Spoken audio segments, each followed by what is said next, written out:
What is something that maybe someone told you, maybe from a podcast or one of your friends told you something in the beginning when you were very first starting, and you absolutely ignored it? You're like, it's not for me. I don't want to do that.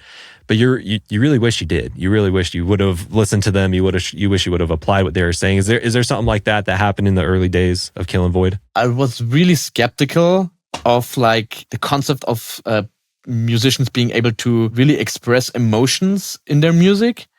It sounds a bit weird, but stick with me for a second. So for like a long time, I was always like when I started making music, I was like just chasing like this high of like drops sounding like super cool and like super interesting, like discovering new sounds and like being really excited about that. And for me, it was like mainly that. I was like exciting to find these new sounds, and it's like absolutely beautiful, you know? It took me like a while, and maybe like once again, like the Cry with Masterclass really helped me with that, to really like work on like personal feelings with music and like write about something that I'm feeling or like express something that I'm feeling.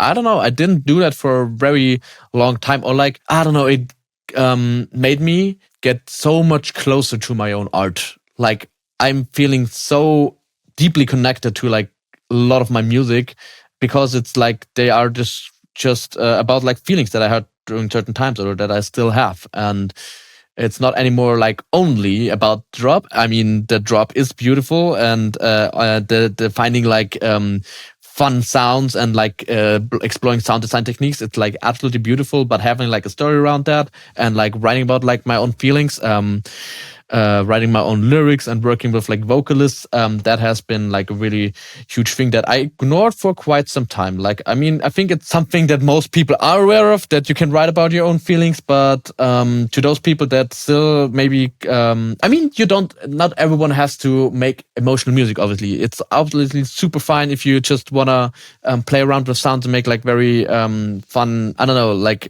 sound design pieces, basically. I'm not saying that we can't make bangers. I'm not saying that emotional songs can't be bangers. I'm not trying to say that. I'm not just saying that every song has to be emotional like the way that you were saying.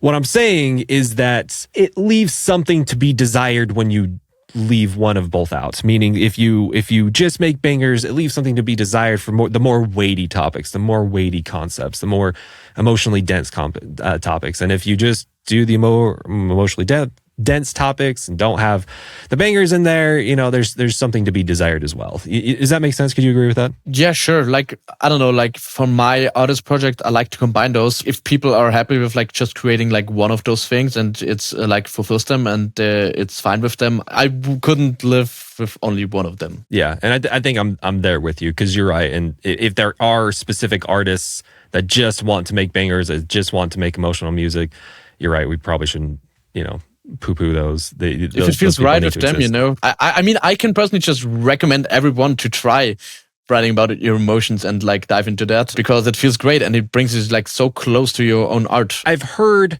people bring up the concept of there are some feelings, there's some emotions why, like, I don't want to walk into that realm because there's some feelings, there's some emotions that are just too painful.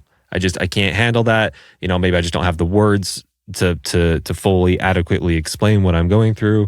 Maybe I just, you know, there's some trauma there. I don't want to go back into that place. Has that happened for you, or do you feel, you know, have you been able to access those emotions unfettered and been able to convey them, or has there been some struggle for you? You've had to kind of work through it to be able to express some emotions. You know, how's that been going? I feel like I never shied away from anything. Like, I feel like whenever there is something that's like really intense within me, I think that's the absolutely best thing, to be honest, in some way. Like, it can be really tough in my everyday life, but for my art, it's like absolutely beautiful. And the art is like the best thing that can help me at that moment. Like, I have been going through like some rather emotional, turbulent times. I don't know, there was like this phase where the only thing that I was able to do was sit down in front of my DAW and make like a certain type of music that really hit what I was feeling. And that was like